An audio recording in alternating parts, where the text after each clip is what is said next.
¿Sabías que los barcos no se hunden por culpa del agua que está a su alrededor? Se hunden a causa del agua que entra dentro de ellos. Así que no dejes que lo que pasa a tu alrededor entre dentro de ti y te hunda. Hay que empezar a ignorar las críticas y las opiniones de los demás.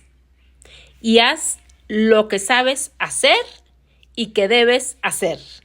Pasa un excelente día. Mi nombre es Diana Juárez. Si te gustó este video, por favor compártelo y ponme en la parte de aquí abajo qué es lo que opinas de este video. Bonito día.